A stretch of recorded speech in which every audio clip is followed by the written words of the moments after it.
नमस्कार, news one India देख रहे हैं आप और आपके साथ मैं हूं अंशिका पाठक। गोरखपुर में होली मनाएंगे योगी आदित्यनाथ। 3 दिन तक गोरखपुर में ही रहेंगे सीएम योगी।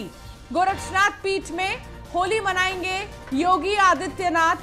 3 दिन तक गोरखपुर में ही रहेंगे योगी आदित्यनाथ। गोरक्षनाथ मंदिर में कई बार सीएम योगी पहुंचे थे और उन्होंने आशीर्वाद भी लिया था चुनाव के पहले। मंदिर में बकायदा पूजा अर्चना की थी। गोरक्षनाथ मंदिर की प्राचीन मान्यता है, ये एक प्राचीन मंदिर है।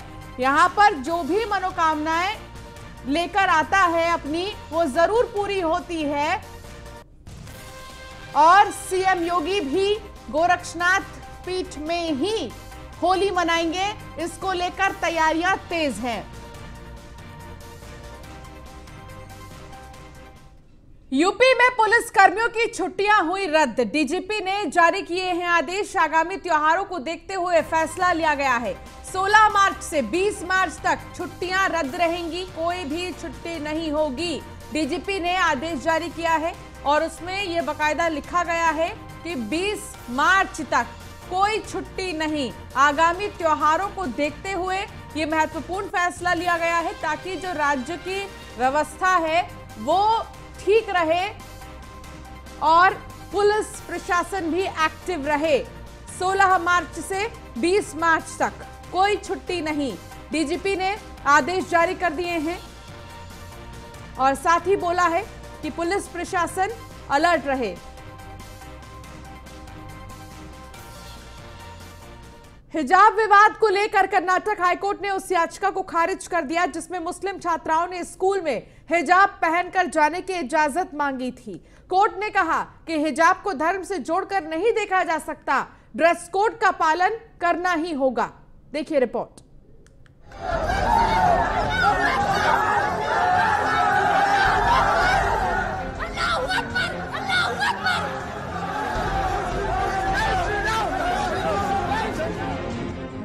कर्नाटक हिजाब विवाद पर कर्नाटक हाईकोर्ट ने अहम फैसला सुनाया।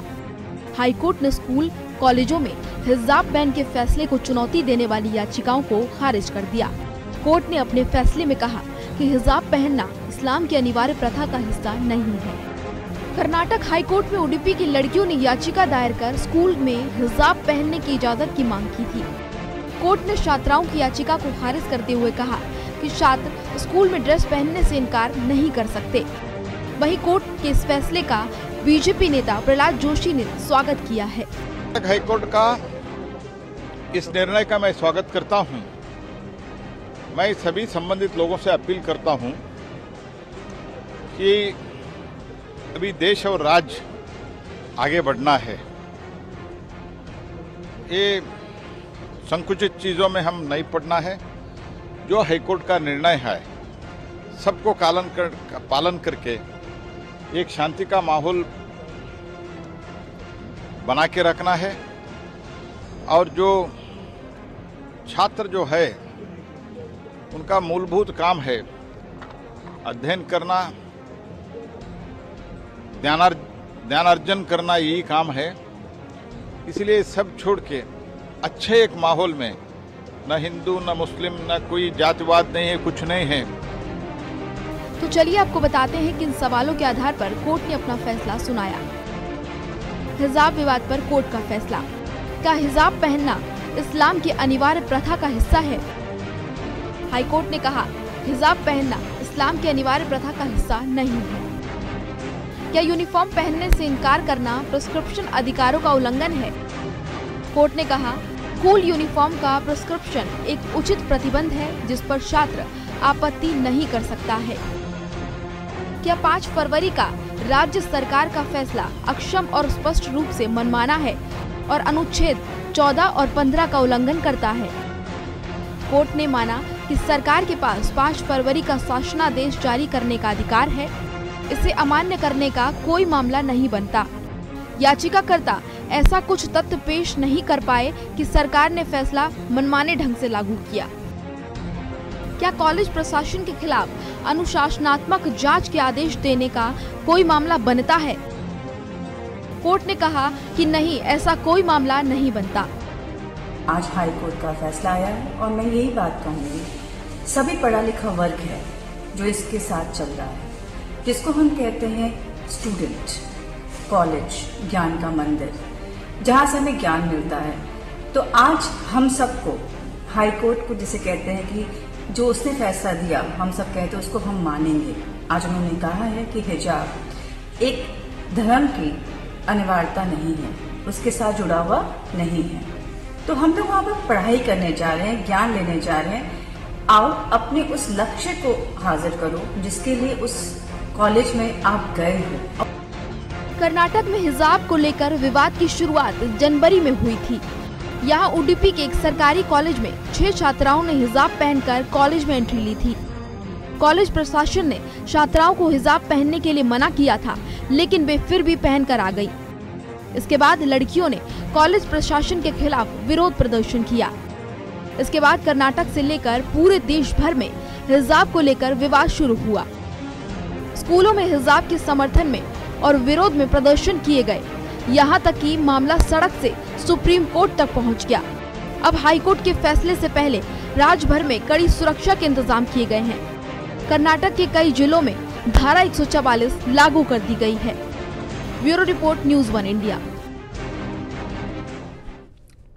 तो वहीं दिल्ली में बीजेपी मुख्यालय पहुंचे उत्तराखंड सरकार में मंत्री अरविंद पांडे ने न्यूज़ 1 इंडिया से खास बातचीत की। अरविंद पांडे ने कहा कि बीजेपी को जनता ने जनादेश दिया है, जिसका हम सम्मान करते हैं। साथ ही उनका कहना था कि केंद्रीय नेतृत्व तय करेगा कि कौन मंत्री और कौन मुख्यमंत्री बनेगा। अरविंद पांडे से बात की हमारे सहयोगी पीयूष तिवारी ने। बातचीत करने के लिए पूर्व केंद्रीय मंत्री रमेश निशंक पोखरियाल जी हैं। सर, आज प्रधानमंत्री ने संसदीय दल की बैठक बुलाई, क्या कुछ उन्होंने मंत्र दिया? क्योंकि जिस प्रकार से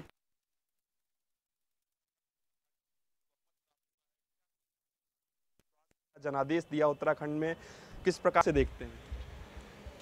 जब आम जनता के मन के अनुरूप देश में बदलाव हो रहा हो और जनता के विश्वास पे नेता खड़े उतर गए हों, तो निश्चित ही जनता खेल बंद करके देश और अपने प्रदेश के विकास के लिए वोट डालती है।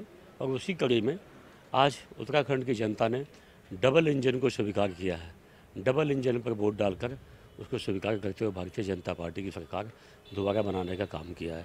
मैं उत्तराखंड प्रदेश की जनता का मैं धन्यवाद देना चाहूँगा। आखिरी सवाल रहेगा सर, जिस प्रकार से मुख्यमंत्री के नाम को लेकर कई चर्चाएँ चल रही हैं, आप क्या सोचते हैं आखिरकार उत्तराखंड के नेतृत्व किसके हाथ में रहने वाला है आपकी बार?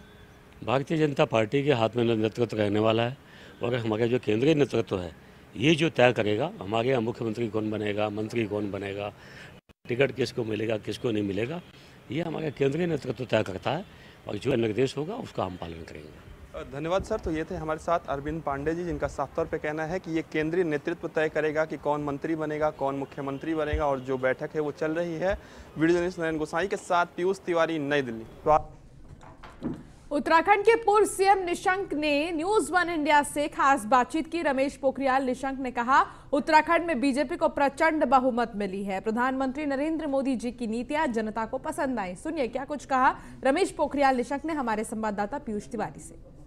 बातचीत करने के लिए पूर्व केंद्रीय मंत्री रमेश निशंक पोखरियाल जी हैं।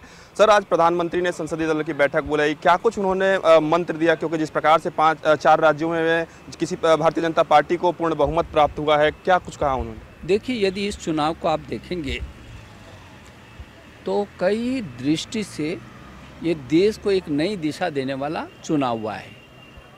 लोगों ने जाति, धर्म, क्षेत्र सबको और परिवारवाद को, इस सबको एक तरफ रख करके विकास पर और विश्वास पर और सबके साथ चलने पर और सबके प्रयास पर ज़्यादा जोर दिया है। और यही प्रधानमंत्री का मंत्र भी है कि सबका साथ हो, सबका विकास हो, सबका विश्वास, सबका प्रयास हो। और उसका रिजल्ट इस समय दिखा है। और यही उन्होंने मंत्र दिया कि इस अभियान को आगे बढ़ाना चाहिए ताकि राष्ट्र श्रेष्ठता की ओर बढ़ सके। परिवारवाद को भी लेकर उन्होंने जिक्र किया। किस प्रकार से देखा गया था चुनाव में कि लगातार भारतीय जनता पार्टी की ओर से कहा गया कि एक परिवार से एक ही टिकट मिलेगा। इसको लेकर भी उन्होंने कहीं ना कहीं जिक्र किया कि अगर कोई नाराज है तो इसका दोषी मैं हूँ। नहीं, देखिए, वो तो शुरू से जब परिवारवाद पर चोट करते रहे हैं, परिवारवाद पर ही चोट तो किया प्रधानमंत्री ने हमेशा कि ये परिवारवाद ने बेड़ा गर्क किया देश का। और इसलिए अब ये परिवारवाद नहीं चलेगा। ये आखिरी सवाल रहेगा सर, उत्तराखंड में उत्तराखंड में भी आप लोगों को बहुमत मिला है। सबसे बड़ा सवाल है कि मुख्यमंत्री कौन बनेगा। आपका भी नाम, एक नाम जो है वो चर्चा में है। बहुमत ही नहीं मिला, बहुत ही प्रचंड बहुमत मिला है।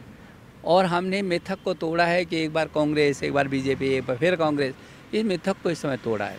पिछली बार भी हम भारी बहुमत से सरकार में आए थे और इस समय भी प्रचंड बहुमत से सरकार में हम लोग बना रहे हैं। विधानमंडल दल की बैठक होगी, नेता तय करेंगे, मुख्यमंत्री का नाम जल्दी आपके सामने होगा। धन्यवाद सर। तो ये थे हमारे साथ रमेश निशंक पोखरियाल जी, जिनका साफ तौर पे कहना है कि विधानमंडल की जब बैठक होगी तो मुख्यमंत्री का जो नाम है वो निकलकर जल्द से जल्द सामने आ जाएगा। वीडियो जर्नलिस्ट गुसाई के साथ पीयूष तिवारी, नई दिल्ली। उत्तर प्रदेश में विधानसभा चुनाव की बम्पर जीत की खुशी में सराबोर बीजेपी विधान परिषद चुनाव स्थानीय निकाय घोषित होने के बाद तैयारियों में जुट गई है। तो वहीं बीजेपी में टिकटों को लेकर मारामारी तेज हो गई है। 9 अप्रैल को मतदान और 12 अप्रैल को मतगणना होनी है। तो वहीं इन चुनाव के घोषित होने से सभी दलों में सरगर्मियां तेज हो गई हैं। जी हां, आपको बता दें कि विधानसभा चुनाव में हारने वाले प्रत्याशी विधान परिषद में भाग्य आजमाना चाह रहे थे, लेकिन हाईकमान ने आज हारे हुए प्रत्याशियों के लिए बैरियर लगाकर उन अटकलों पर विराम लगा दिया है। बीजेपी ने साफ किया कि हारने वाले प्रत्याशियों को कोई मौका नहीं दिया जाएगा। इसी के साथ प्रदेश के 36% सीटों के लिए टिकटों के लिए मारामारी और तेज हो गई है।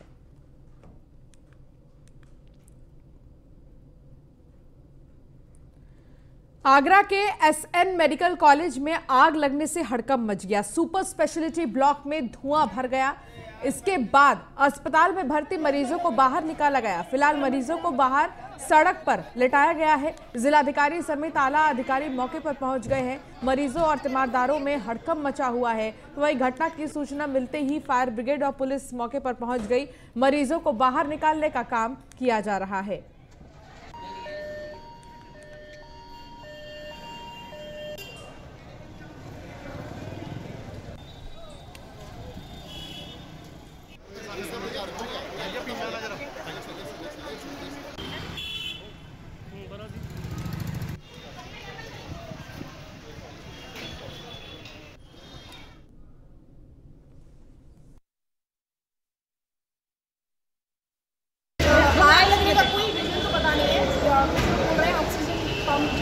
लाइन नहीं है उसमें क्या माहौल था ये सभी लोग डरे हुए थे। उन्होंने कांच के ग्लास को तोड़ दिए। उनको लग रहा था कि बाहर की धुआं बहुत ज़्यादा हो गया। हाँ, मेरा भाई एडमिट था फ्लोर पर और हम लोग भी बहुत डर गए थे। मेरा भाई और मैं और मम्मी भी, हमारे पापा यहाँ पे थे नहीं।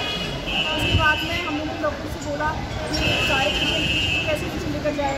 उन्होंने अरेंजमेंट करके उन्होंने भी सपोर्ट किया और हम लोग कैंप खुलवाई जिसका जो वहाँ से आता है और वहाँ से हम उसको लेके गए। अभी एम्बुलेंस भी शिफ्ट कर दिया है। अब पता नहीं कहाँ किस हॉस्पिटल में करवा रहे हैं, अभी पता नहीं आग लगने का कोई रीजन तो पता नहीं है। बोल रहे हैं ऑक्सीजन पंप जो लाइन नहीं है उसमें क्या माहौल था ये सभी लोग डरे हुए थे। उन्होंने कांच के ग्लास को तोड़ दिए। उनको लग रहा था कि बाहर की धुआं बहुत ज़्यादा हो गया।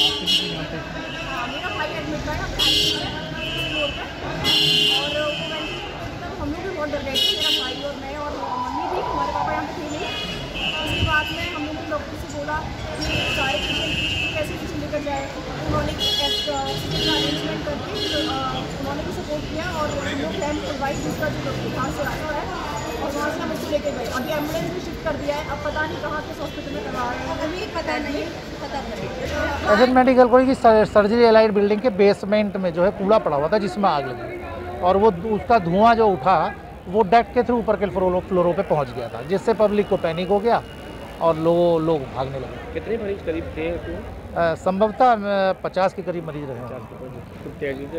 नहीं, कैजुअलिटी की कोई सूचना नहीं है। मैं मौके पर स्थिति सामान्य है और मेडिकल के जो स्टाफ है प्रिंसिपल साहब के मौके पे उनके सहयोग से दूसरे वार्डों में शिफ्ट करा दिया। एसएन मेडिकल कॉलेज की सर्जरी एलाइड बिल्डिंग के बेसमेंट में जो है कूड़ा पड़ा हुआ था जिसमें आग लगी और वो उसका धुआं जो उठा वो डेक के थ्रू ऊपर के फ्लोरों पे पहुंच गया था, जिससे पब्लिक को पैनिक हो गया और लोग भागने लगे। कितने मरीज करीब थे?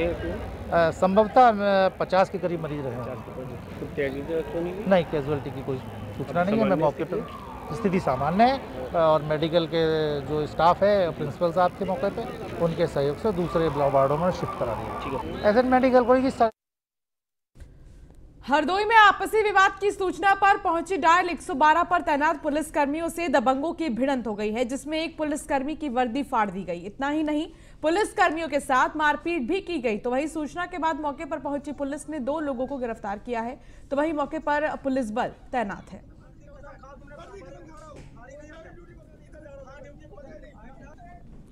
कानपुर सेंट्रल स्टेशन पर कालिंदी एक्सप्रेस ट्रेन में एसडीएम की टीम ने छापा मारा, जहां पर बिना बिल के पान मसाला होजरी का सामान ले जाया जा रहा था। तो वहीं आरोपी सामान छोड़कर फरार हो गए। बता दें कि डीएम के आदेश के बाद एसडीएम की तरफ से छापेमारी की कार्रवाई की गई। अभी मैंने बताया ये एग्जैक्ट संख्या जो है वो 37 के लगभग है हमारे बड़े नग जो कपड़े वाले हैं, और बाकी 80 के आसपास हैं छोटे। किस ट्रेन पे छापा? कालिंदी एक्सप्रेस। क्या सूचना मिली मैम? सूचना मिली थी हमें, डीएम मैम की तरफ से बताया गया था कि उनको सूचना आई थी कि यहाँ पे कुछ ऐसा अवैध रूप से सामान लगा इधर से उधर ट्रांसपोर्ट किया जा रहा है, जो अनअकाउंटेड है, जिनका जीएसटी टैक्स नहीं भरा गया है। मैम इससे पहले भी कई बार छापेमारी हो चुकी है और जो दलाल होते हैं वो अपना माल ऐसे ही छुड़ा लेते हैं।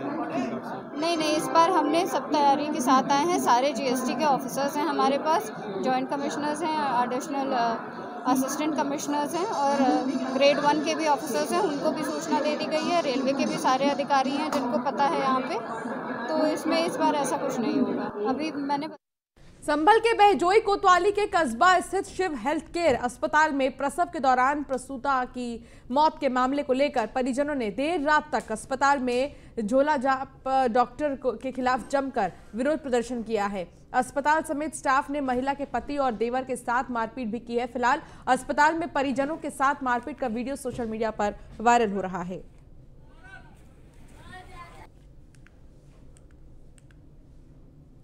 सहारनपुर में देहात कोतवाली पुलिस को बड़ी सफलता हाथ लगी है। चेकिंग के दौरान पुलिस ने 15 लाख की हेरोइन बरामद की है। साथ ही मौके से 2 शातिर तस्करों को पुलिस ने गिरफ्तार किया है बाइक के साथ।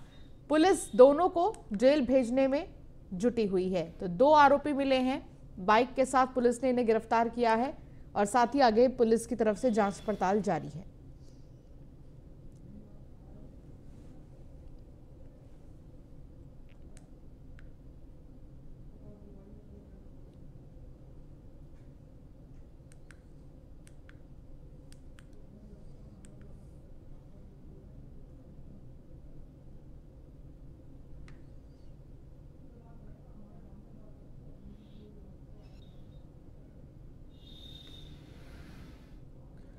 आगरा की फतेहाबाद तहसील क्षेत्र के कस्बा शमशाबाद स्थित ब्लॉक संसाधन केंद्र पर यूनाइटेड टीचर एसोसिएशन के बैनर तले शिक्षकों ने एक शैक्षिक उन्नयन संगोष्ठी का आयोजन किया, जहां ब्लॉक शमशाबाद क्षेत्र से रिटायर्ड पूर्व शिक्षकों का सम्मान किया गया। तो वहीं इस दौरान आयोजन में शिक्षकों ने शिक्षा को किस तरीके से बेहतर बनाया जाए इस मुद्दे पर अपने विचार भी रखे। रंग भरनी एकादशी है, एकादशी के दिन रंग निकलता है। कस्बे में भ्रमण होते हुए लौट के फिर दाऊदी के मंदिर से शुरू होता है, यहीं पर लौट के दाऊदी मंदिर समाप्त होता है। बेसिक शिक्षा विभाग के नियंत्रणाधीन कार्यरत शिक्षकों का यहाँ पर शैक्षिक उन्नयन संगोष्ठी एवं यूनाइटेड टीचर्स एसोसिएशन यूटा का ब्लॉक स्तरीय अधिवेशन के साथ साथ जो हमारे ब्लॉक क्षेत्र से अध्यापक पिछले कई सालों में सेवानिवृत्त हुए हैं, उन सभी का सम्मान समारोह का आयोजन किया गया है। देखिए, ये शिक्षक उन्नयन गोष्ठी ये समय समय पर हमारा संगठन कराता रहता है, जिसमें विशेष रूप से जो शिक्षक रिटायर हुए हैं उनका सम्मान करना, साथ ही जो शिक्षकों की समस्याएं वो उस गोष्ठी में निकल के आती है उनका निराकरण। हिंदू मेला कमेटी के माध्यम से कार्यक्रम हो रहा है और आज से हमारा कार्यक्रम चालू है। आज एकादशी है, इस वजह से बड़े धूमधाम से रंग निकाला जा रहा है। और इसके बाद हमारा दूसरा है होलिका दहन। होलिका दहन हमारी पीछे 17 तारीख को होनी है। उसके बाद है हमारा तीसरा हिंदू मेला कमेटी के कंच मेले का प्रोग्राम। रायबरेली में अजगर सांप निकलने से लोगों में दहशत का माहौल बना हुआ है। वहीं स्थानीय लोगों की शिकायत के बाद भी वन विभाग मूक दर्शक बना हुआ है। तो ये अजगर है और जो स्थानीय लोग हैं उन्होंने इसकी शिकायत की बावजूद इसके लोग मूक दर्शक बने हैं।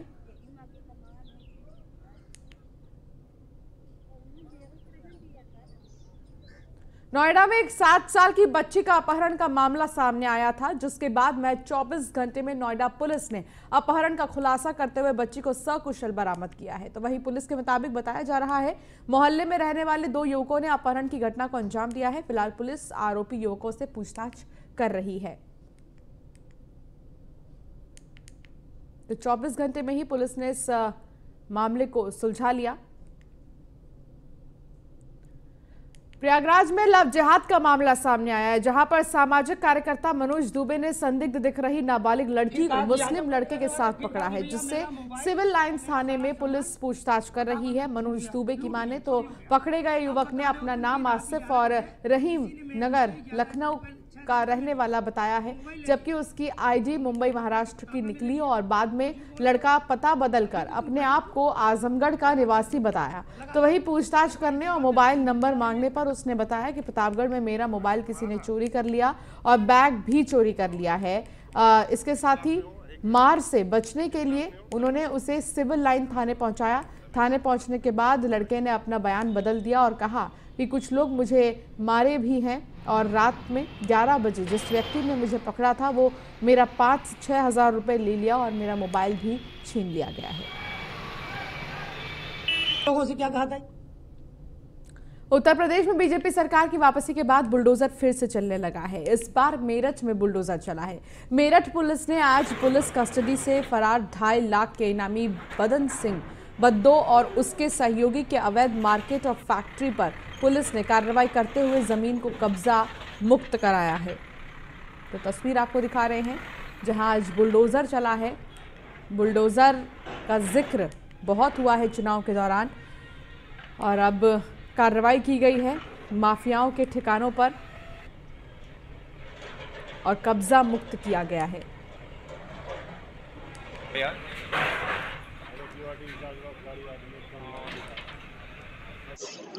ये जो आपके सामने अभी ध्वस्तीकरण हुआ है, ये पहले कभी पार्क की ज़मीन हुआ करती थी, अभी भी पार्क की ज़मीन है।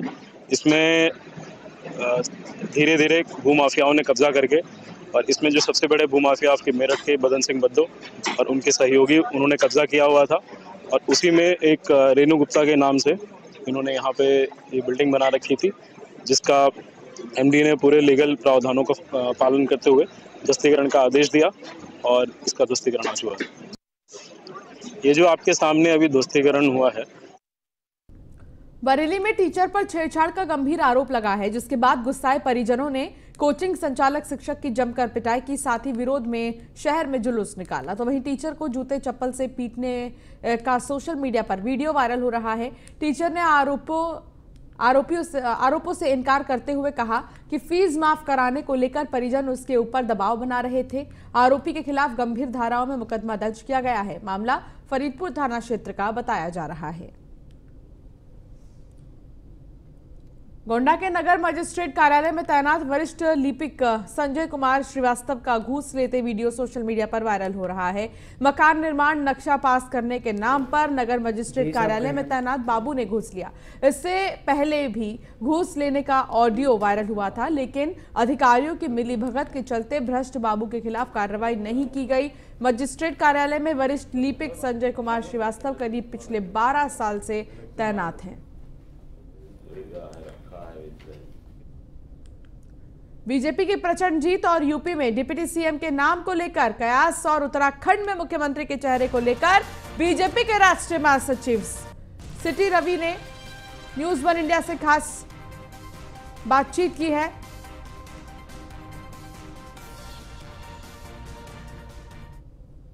और फिलहाल इस बुलेटिन में इतना ही। आप बने रहिए न्यूज़ 1 इंडिया के साथ। नमस्कार।